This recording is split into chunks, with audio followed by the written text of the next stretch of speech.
Well, a very, very warm welcome to you guys. Hello, it's Cassim, and welcome to another episode of Journal Entries. Firstly, want to start off by thanking you so much for joining me. I really appreciate you taking the time to watch today's episode.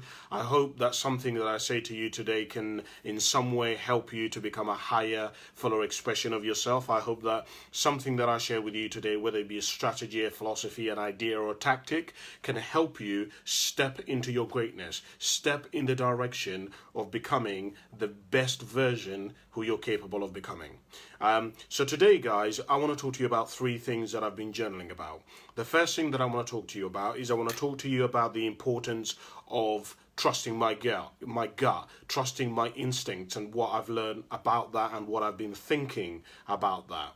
The second thing that I want to talk to you about is I want to talk to you about the importance of me admitting that I'm wrong, that I fucked up, that the route that I had, that the map that I had, that where I was going, that what I knew was bad, was wrong, was not quite where it needed to be. And the third thing that I want to talk to you about today is I want to talk to you about what it is, the messages that we pick up along the way, that they are actually more dangerous, the ones that we've picked up, but without realizing, are more dangerous than what we were told and what we were taught. All right, so in case you've never joined me before and you're wondering, Cassim, what's all these journal entries about? Let me give you a brief synopsis. I essentially believe that in order for a man to call himself successful, in order for a man to basically say, I've lived a pretty good life, I've been successful, I've had great memories, my life has been wonderful. In order for a man to say that, I believe that one of the things that he has to have done is he needs to have a successor. He needs to have somebody behind him that is almost in a way going to carry on his legacy, is going to carry on his ideologies, is going to take what the person learned or what the person built or what the person created or what the person started, and all of a sudden he's going to take it to a whole new level. To give you a metaphor, and one of the statements that I use to explain this is that when a tree produces fruit, it does not produce the fruit for itself. It is us, the humans and other animals, that actually profit from the fruit that the tree makes. In other words, what I've come to understand is that our life, our gift, our experience, our memories, our knowledge, our skills are not really actually for us. They're actually for other people to benefit from. And what I believe is that every single man out there who's listening to me, your job is to find out your skills, your gifts, your knowledge, your experience, and use it to enhance and to feed the people around you. And I believe that if you do not do that in your lifetime, you cannot possibly consider yourself to be successful.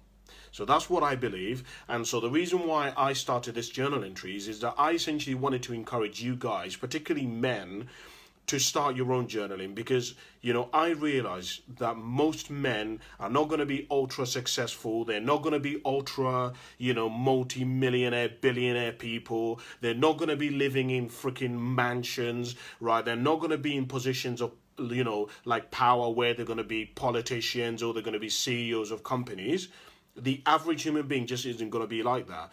But what the average human being does have is that they have knowledge, they have experience, they have philosophies, they have ideas. Your position in life and your influence in life is not dictated by any of those things. You can be somebody who is a manager in a small shop and you still have great knowledge, great skill, great ideas. And you can pass those on to the next generation. So that's essentially what I wanted to do. I wanted to encourage you to start journaling, to get your own journal and start writing down what you believe, what you stand for, what is success, what is motivation, what is a good life, what is love, how do you define love, how do you know that you're in love, what does love mean, right? Does love change as you grow? Is love different at 15 than it is at 50? What is a great marriage? Should people get married? Shouldn't people get married? Write it down. refine it so that you can then give it to the next generation. All right, so let's go through what I've been thinking about over the last week, and let me share with you some of the things that I've been thinking about. Okay, here we go. So the first thing that I want to talk to you about is about the importance of trusting my gut. So many of you will know that basically I decided that many years ago, about 6.5 years ago, that I realized that many of the things that I wanted in my life were almost impossible to me. For example, when I looked at I set myself a goal to become a millionaire. And when I set that goal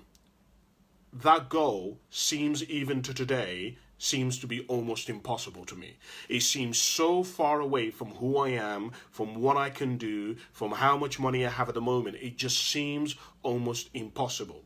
And so what I realized was that essentially many of the things that I wanted from my life, for example, one of the other things that I wanted from my life was to go and build schools in Africa, to build schools in India, to go and build schools in Nepal.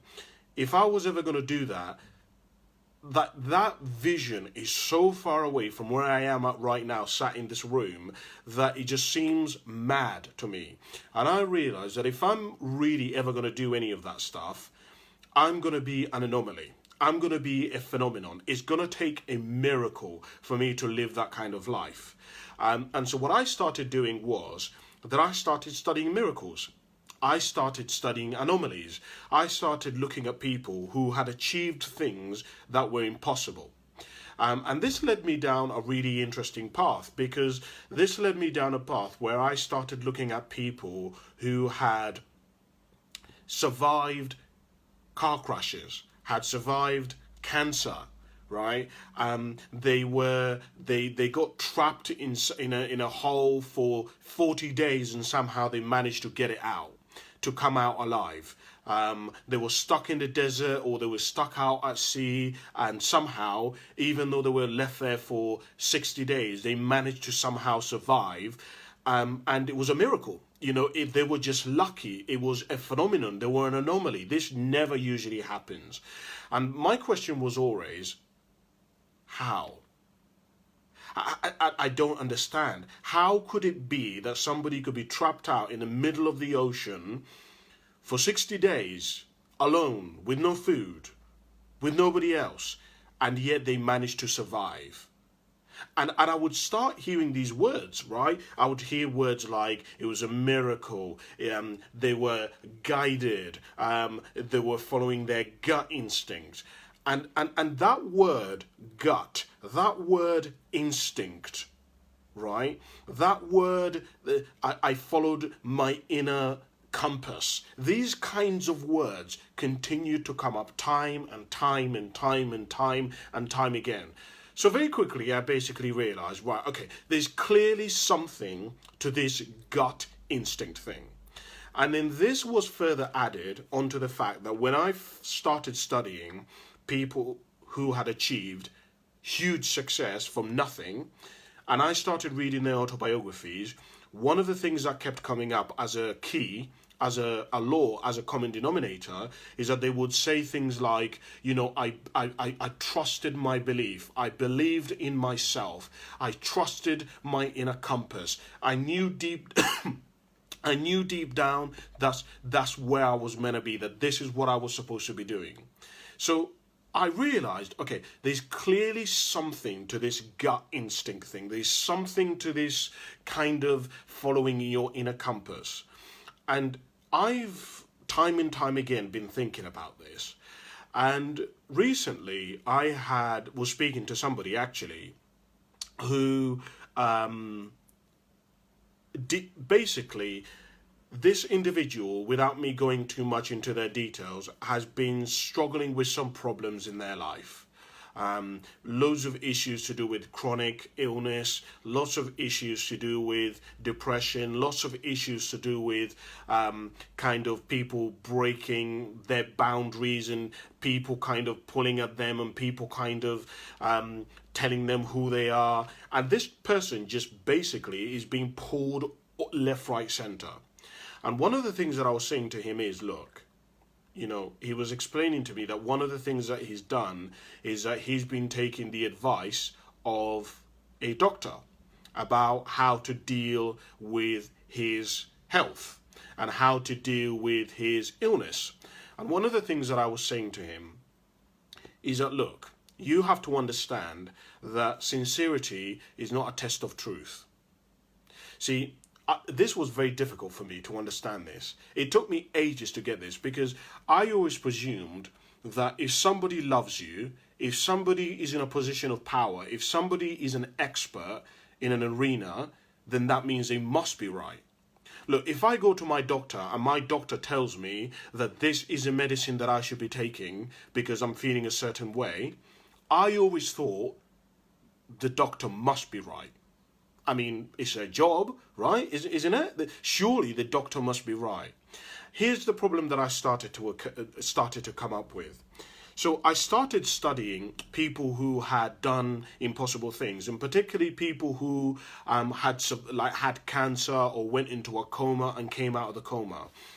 And many times I would hear parents or loved ones or these people who came out of this, they would say things like, the doctors told me that there was nothing wrong with my child, and yet I kept going to the hospital and I told them there is something wrong with my child. I'm telling you, the doctors would say to me, we don't see anything on the x-ray. There's nothing wrong with your child. Your child has probably just got a cold. And the parent would say, but I knew deep down something was wrong with my child. I know my own child, and the doctors were telling me that my child was okay, but I knew deep down something wasn't right. And the person would continue to go to the hospital, go to the hospital, go to the hospital, go to the hospital, to the point where they would continue they would be referred to this person and that person, and eventually they'd find out that actually their child, if they had not gone to this person who had diagnosed this problem, their child could have ended up dying. People went into comas and the doctors were like, you should take this person off life support. They're not going to survive. They're not going to come out of it. And the person was like, no, they will come out of it. This person's life is too important. This person's destined for greatness. You are not to take them off life support. They will make it through this. They will come back. They will survive. And the doctors and are telling them, no, they won't. We've done this before. We're experts. We know what we're doing. We're telling you the person is not going to come out. The family members would come along and say, look, just let them go, let go.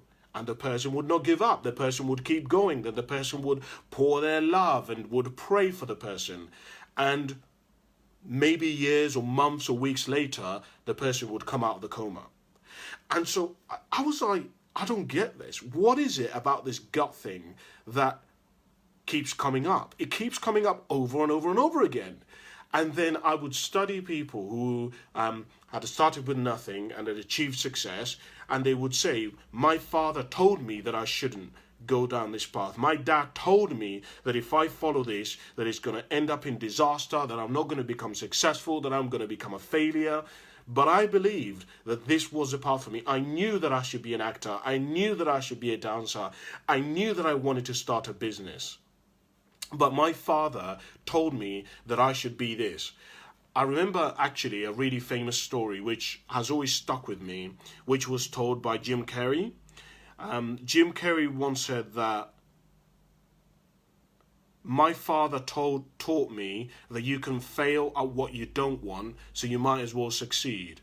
He goes on to say that his father could have been a great comedian, but his father decided to take a safe job and go with a safe job over pursuing his career as a comedian. And Jim Carrey learned from him that actually it's possible to follow the safe route but end up unhappy and end up a failure. And he talks about his father getting to the end of his life and his father kind of just wanting to end his life because he'd not achieved any of the things that he wanted. He'd just not lived a fulfilled life. and he had a lot of resentment in his life. And Jim Carrey learned to really follow his passion, to really follow his gut, to really go after what he wanted. And what I'm basically trying to get at here with you guys, and I've kind of gone a long way about getting this to you, is that when I was talking to this guy, one of the things that I was saying to him was, look, I know that the doctors are saying this to you. I know that this is the information that they're giving you, and this is what it's saying online. But you've really got to look at yourself and start asking yourself what you believe is wrong with you. You've got to really start looking at yourself and looking at what are all the different options. Because clearly, and this is what I said to him, look, I'm not trying to upset you here, but you have clearly said you've been on this medicine for a long time and it's not working. It's not working. You've said every time that you take it, it works for a little bit and then it stops. So I said to him, look, this is your life. Deep down inside of you, do you believe that following this path on taking this medicine is really going to get you to a stage where you're healed, where you feel at peace, where even though you may be in pain, you're okay with the pain? Do you honestly believe deep down in your gut that that is what you genuinely believe? And he was like, well, I don't really think so, Cassim. And I was like, well, maybe it's time that you start listening to your gut. That even though your doctor may be an expert and they're telling you that this is the route and this is the path, perhaps it might be interesting that you consider some other alternatives, that you look at some other choices. And many of you guys who are listening to me right now, look, you've clearly in your life, some things have been going wrong for quite some time, all right? You've gone in relationship after relationship after relationship and it hasn't worked, right? You've thought that you've done the right thing and you've been told that this is the way to go. Maybe for a long time your parents have told you that the way to be successful in life is to go and work for a safe company. The issue that you have is that the ambition and the dreams that you have for yourself no longer can fit within that model that you were brought up with. And you have to actually really sit down and look at yourself and really start looking down at your gut feeling. What feels right for you? What is it that deep down inside of you, you feel like, actually, Cass, this is really what I should be doing. I know it doesn't make sense. I know right now I don't even know how it's going to work out. Look, Cass, I don't know. I have no guarantees that this is the path, but I don't know. Like deep down, I just feel that this is where I should be going and this is where I should be. And what I have found is that all the miracles, all the magic, all the phenomenons, all the spectacular elements of life really do come when somebody starts to follow their gut instinct, when somebody starts to really pay attention to what is guiding them, what their inner compass is telling them, what they're really feeling, what they really believe. All the amazing things start from the place of really looking at that. I think that's part of the reason why one of the most common the other day I did a video and I said I was talking about the 5 most common pieces of advice given in autobiographies that I've read. And I think one of those pieces of advice is to really figure out who you are. And I think part of the reason why so many people encourage people to figure out who they are is because there's so much noise around. Your parents are telling you this, Instagram is telling you this, your workplace is telling you this is a career to go, your friends are telling you that this is a career to go. There's so much noise that sometimes it's like we just don't even have a moment to just be alone, right? I was saying to somebody the other day that honestly, even I sometimes, I've had to force myself to have a day where I'm alone. Because if I'm not at work, I'm talking to somebody. If I'm not talking to somebody, I'm coaching somebody. If I'm not coaching somebody, I'm with my parents. If I'm not with my parents, I'm talking to one of my friends. If I'm not talking to one of my friends, I'm talking to my neighbor. If I'm not talking to my neighbor, I'm in the shop. I am constantly surrounded by people all the time.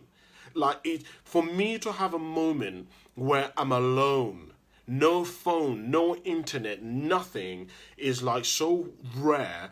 And it's got to the point where I have to force myself to just shut off everything and have half a day on a Sunday where I'm alone. I don't see anybody. I don't have any appointments.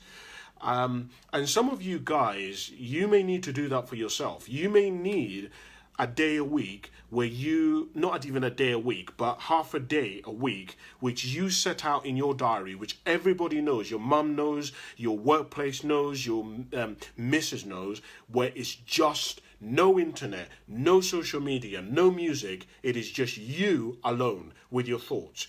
To feel, is this working? Isn't this working? Do I believe in this? Is this the path for me? Do I like who I am? Do I need to work on my mental health? How is my relationship going? Do I need to refine it? How is my attitude? Do I need to change it? Am I on the right course? Do I need to change my goals? Do I need to change my habits? And, sometimes if you don't have that half a day, it is very, very, very, very easy to get into the pattern where you end up in a position in your life where you're like, how did I get here? How did my life end up like this? It's very easy if you don't sit down and listen to yourself to end up in a position where you've been suffering from chronic pain for 20 years. 20 years you've been struggling with a pain, and after 20 years you haven't come to the realization that actually this strategy that is coming from a doctor who is absolutely sincere, who is absolutely knowledgeable in their area, it isn't working for me. It was shocking for me to realize that just because something works for somebody else and has been proven time and time and time again to work, it doesn't necessarily mean that it's going to work for you, right? And that's part of the reason why I actually had to change the way I do my videos and the way that I share my messages and my teachings, because I realized that even though I can spend hours and hours and hours studying a certain subject or a principle, and it's worked for thousands of people across the globe, it doesn't necessarily mean that it's going to work for you guys, right? And so it isn't my job to force you or to put you in a position where you have to go down that route. My job is to share it with you and for you to make up your own decision about your life. And so what I would encourage you to really think about, and it's something that I've been really journaling and I really have had to work on as Cass is Cass, what do you actually believe? What do you feel inside? I started doing this Cassimotive and doing these videos and stuff. I don't get paid for them, guys. I don't do them to get loads of views. I only did them because I feel deep down that somebody kind of needs me to say some of this stuff. Even today's message, this message that I'm sharing with you today, I didn't just come up, I didn't Google the most popular things to tell people. I just felt, you know what? I really want to talk to people about really listening to their gut. And that's what I just feel I would really like to talk to the audience and whoever is listening or watching this today about. And I would encourage you to follow that path. Start listening to yourself. I just think so many of us, we've been brought up to listen to everybody else, to trust everybody else, to take everybody else's advice. We've been told that if your doctor tells you to take this pill, take the fucking pill. But very few of us have been taught to listen to ourselves, to trust ourselves, to say, look, doc, I know you're telling me that I should be on chemo. I know you're telling me that this is the best route, but I don't think it's the best route for me. I know you're an expert. I know you spent years studying your subject, but I don't think that it's really what's right for me. Listen, mum, dad, I know you're great parents. I know you love me. I know you've been really successful in working for a company. But for me, I really feel that I really want to start my own business. I know I'm probably going to fail. I know it may not work out. I know I may not be necessarily rich and I don't follow the traditional route. But mum, dad, I just feel deep down that this is what I should be doing. I don't know. Just something that I was thinking about and I wanted to share with you guys.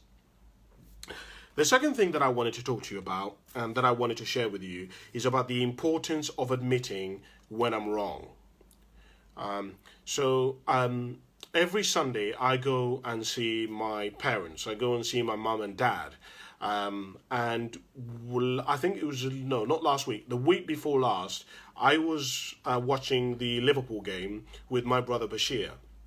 And me and Bashir, we were talking about football, and we were talking. My brother Bashir plays for England, and he plays for Chelsea.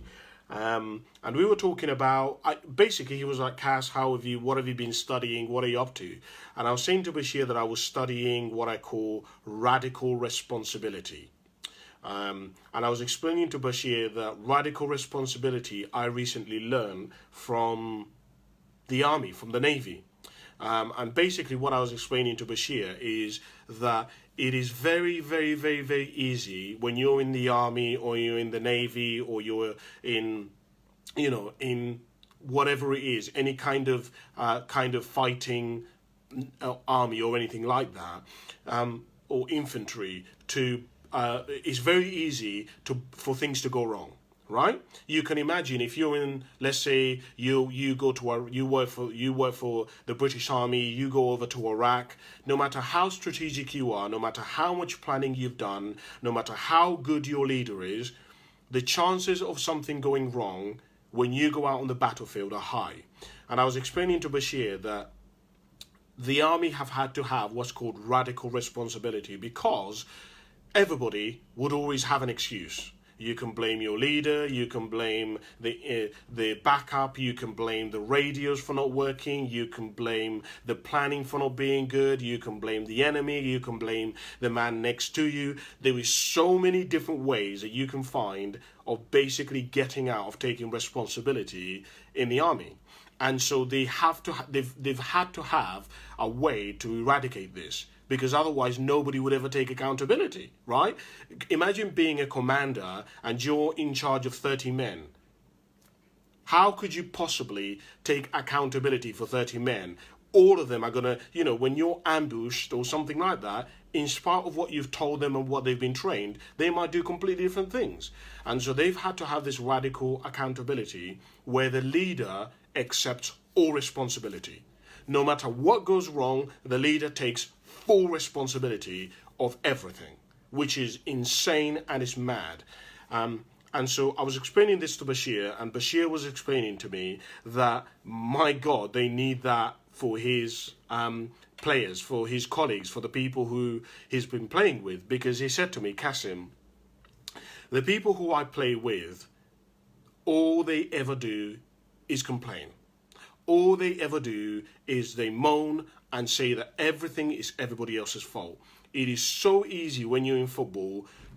He was saying to me that a lot of the players, they blame the manager for favoriting some of the players, and he was like, but some of the players blame the fact that they have not had enough games. Some of the players blame the fact that they're injured. Some of the players complain and say that the reason why they haven't scored enough goals is because they've only been put on for 10 minutes at the end of the game. And Bashir was saying, my God, the amount of reasons that people use as to why they're not successful in football is ridiculous. And essentially what this was making me think of us taking radical responsibility. Because I think so many times in life, when things are going wrong, when things are not going the way that we want them to go, many of us have a tendency to alleviate ourselves and blame everyone else. We blame our mom, we blame our sister, we blame the society. And let me tell you what I was thinking about. I was thinking about some of the lessons that I have learned from going through COVID-19. And one of the things that I was thinking about is about the amount of people I've realized the amount of people who are relying on the government to dictate to them how their life is going to work out.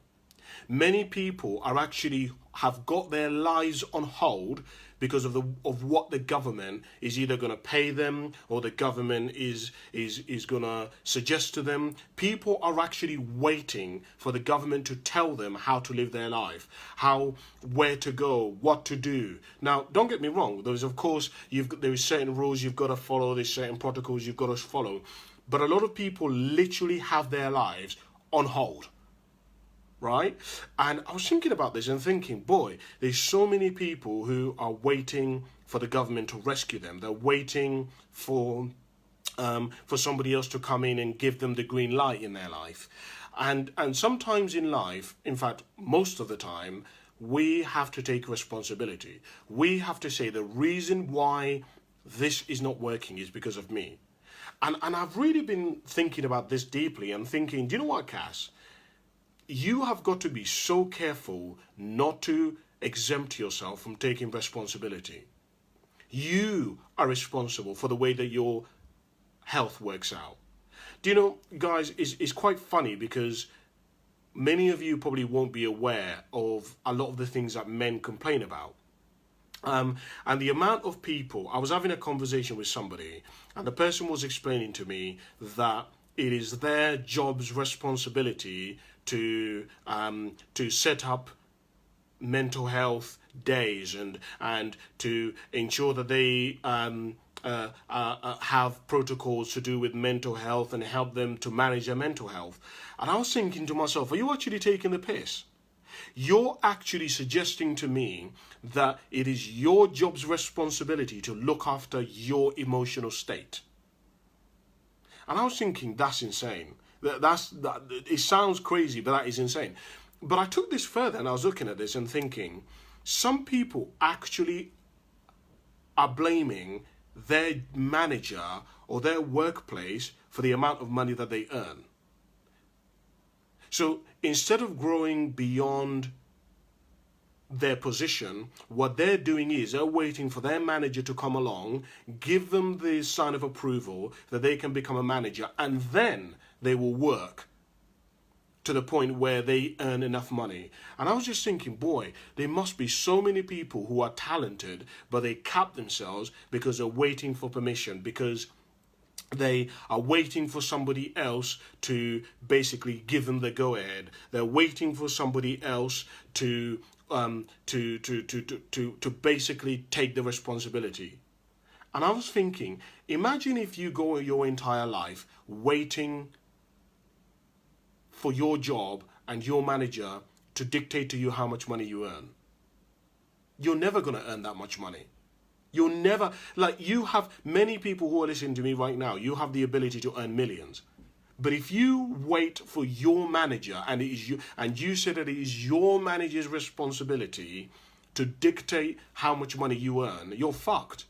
Because according to the data, I was doing data research on this, from, I can't even remember the insurance company. There's a big insurance company in the UK. But they were saying that the average human being in the UK, according to the history, the average person is not going to earn more than £34,000 a year if they go based on pay increases in their job, which sounds insane. So basically that tells you if you're earning 25k at the moment, then if you're waiting for your boss to dictate to you how much money you earn, you're never going to earn beyond £34,000. Which sounds insane when you think about it, but when you actually start thinking, hold on a minute, is that me? You will be shocked to realize that may be you. I don't know. Just something for you to think about. I was just thinking about this radical accountability, really looking at your health and not waiting on your doctor to tell you what you should be doing and looking after it for yourself. Really looking at your relationship, and instead of going to a counselor to solve your problems, looking at yourself, looking at you, how you can become better, how you can improve, how you can be more attuned, how you can be more caring, more empathetic, more understanding, more open. How can you do that? I don't know, I was just thinking about it. The third thing that I wanted to share with you, the last thing, is about the importance of understanding that the messages that we picked up along the way by accident are actually more dangerous to us than the things that we were told and that we were taught, that we actually learn. So I was watching a program recently about Eminem. I love Eminem, and I was trying to understand how Eminem became like. Because I don't know if many of you know, but one of the things that I talk about a lot is in all my research, I have found that every highly successful person has in some way or another gone through a trauma. They've gone through something tragic, something major, catastrophic in their early part of their life, some kind of dysfunction in their early life, which is giving them two things. Number one is giving them resilience, and number two is giving them drive. And so all the time, anytime that I find someone really successful, one of the things that I'm really interested to know is I want to go back into their background and I want to look at their life. I want to see what happened at the early part of their life that developed this drive and this resilience. And so I'm listening to this program talking about Eminem, and they've got interviews of Eminem's mum, Eminem's uncle, Eminem's grandparents, and we learn this. We learn obviously that there's been loads of history of trauma and abuse and abandonment. And one of the things that they had a psychiatrist come on, and one of the things that the psychiatrist was saying was that you have to be very careful, because as you're growing up, there is a tendency that most of us, even though your parents are doing the best that they can, and they genuinely are doing the best, that a lot of parents don't realize that their children pick up messages about what they're doing, about the way that they're being treated, about the way that the child feels that they're being treated. And even though the parent may be doing the best that they can, a lot of parents are not actually aware of the messages that they're sending to their children. And I was thinking about this, and I was thinking, for example, about Eminem. See, one of the things that Eminem's mother did was that Eminem's mother used to hate Eminem's father. And Eminem's mother used to hate her mother. And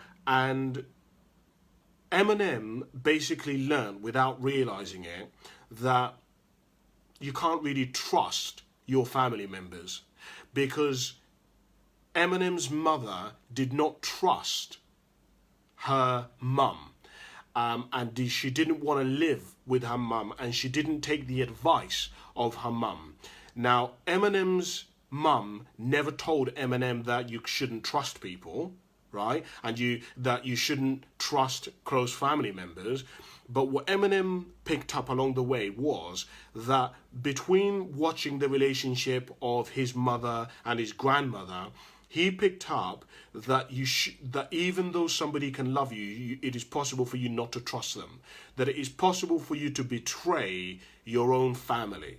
And it's really interesting because, of course, many of you who are familiar with Eminem's story, you will know that later on, Eminem's mother sued his own son, right? Which sounds insane to me, but it's absolutely fascinating, which just goes to show sometimes you really, even though people love you, your own family members, they can betray you. You can get into the point where you don't trust them. And what I was thinking about, and really is a point that I wanted to talk to you guys about, is I wanted to talk about what messages you've picked up along the way that you were not actually aware that you picked up. And the reason why I say this is because I actually believe that those messages are a lot more detrimental to you than the messages that you were taught. Because the messages that you were taught, you know who taught them to you. They've probably repeated them time and time and time again. For example, don't steal. You know your mum and dad told you not to steal. But the subliminal messages and the kind of unintentional messages that we pick up, those we can't exactly place who gave them to us. We don't know how we've arrived to that kind of conclusion, that philosophy, that attitude. And many of you guys don't realize, because you're not exactly attuned to yourself, because you're not exactly aware of yourself, many of you guys are not aware that they are actually running your life.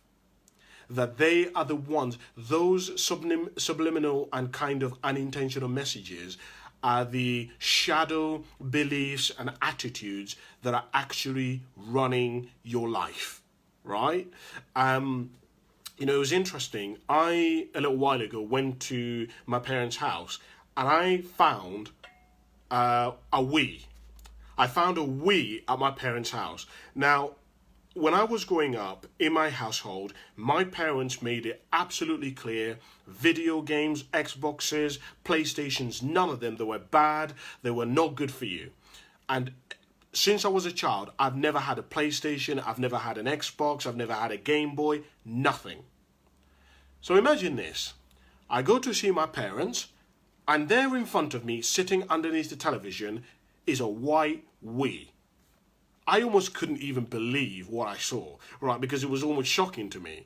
And I was like, Mum, why is there a Wii in the living room? Not obviously Wiiing, but a Wii, you know, the Wii, I don't even need to explain it. So there's a Wii in the living room. And I said, Mum, why is there a Wii in the living room?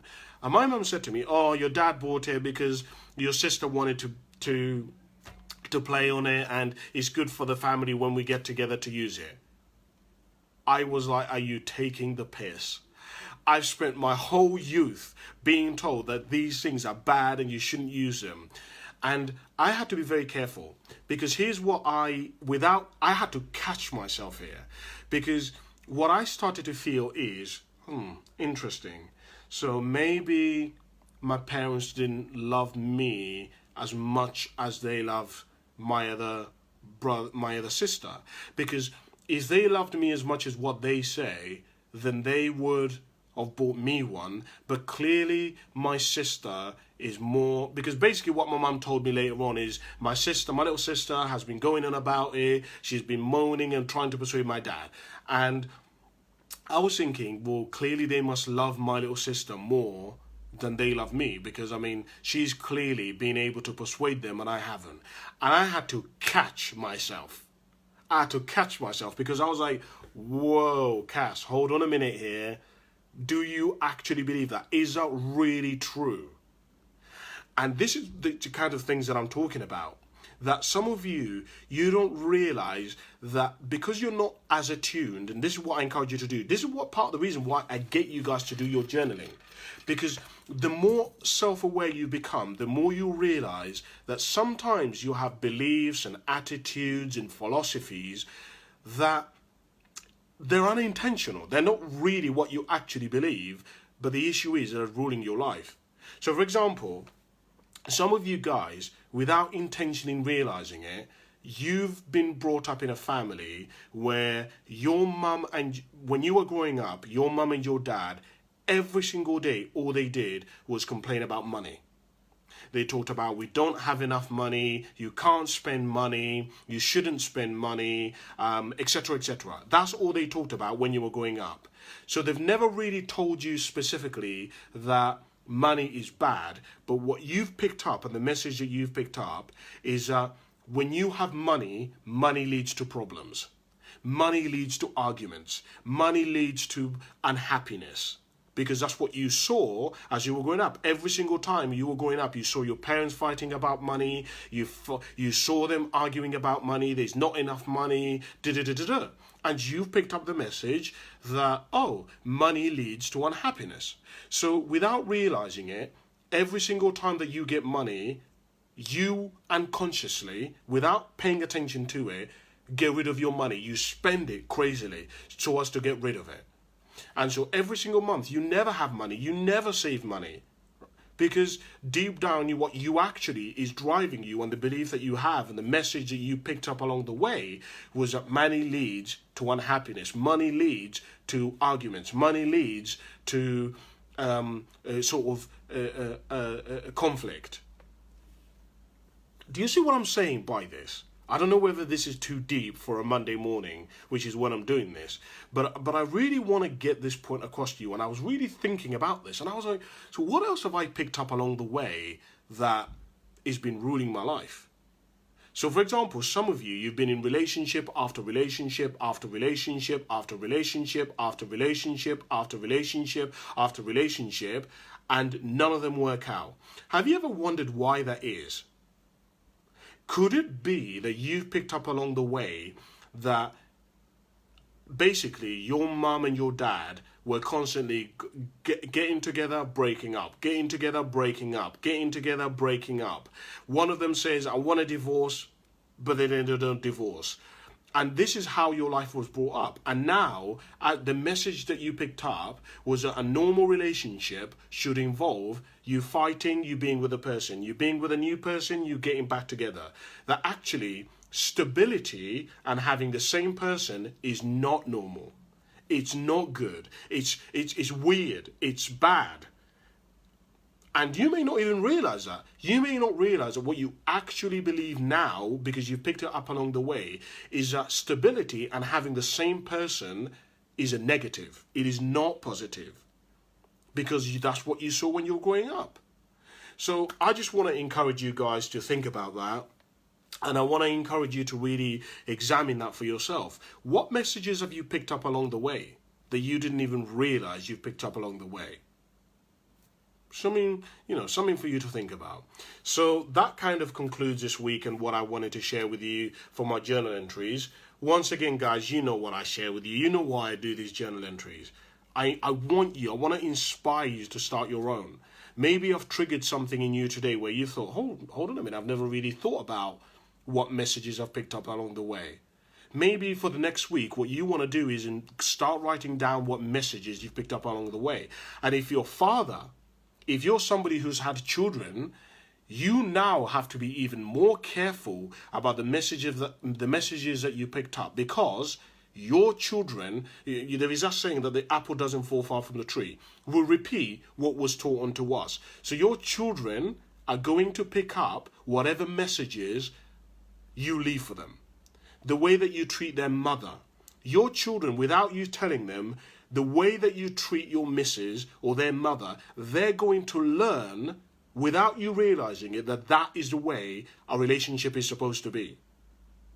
Now, you may not mean for that. You may one day get really angry and shout at her, but without you realizing it, the child will learn that it is okay for a man to get angry and shout at a woman. The child picks that up along the way, and that's what they've learned. And that's not really what you meant, but the child learns that. And so they go in their entire life, go in a relationship, and when that happens, they don't even leave the relationship because they just think, subconsciously, their mind reminds them, oh yeah, this has happened before, this is kind of normal, this happened when we were younger. And so then they get into an abusive relationship, it gets worse and worse and worse, but deep down they're like, well, this mum and dad, this kind of happened for them anyway, this must be normal, this can't be that bad. Next thing you know, they're trapped in an abusive relationship. This is how this stuff happens, guys. It's not intentional, and that's why I say that picking up these messages is more dangerous, the ones that you didn't mean to pick up, than the ones you meant to pick up. Because the ones that you meant to pick up and that you were taught, you know them. You know who taught them to you. You know who told them to you. But the ones that you're not aware of, the ones that are ruling you, that you're not paying attention to, are so dangerous for you. I promise you. So something for you to think about. If you like this and you found it useful, you know what to do, guys. Jump on my YouTube channel, subscribe to it. It's called Cassim if you want to support me. Thank you so much for watching, guys, and I shall see you soon. Bye for now.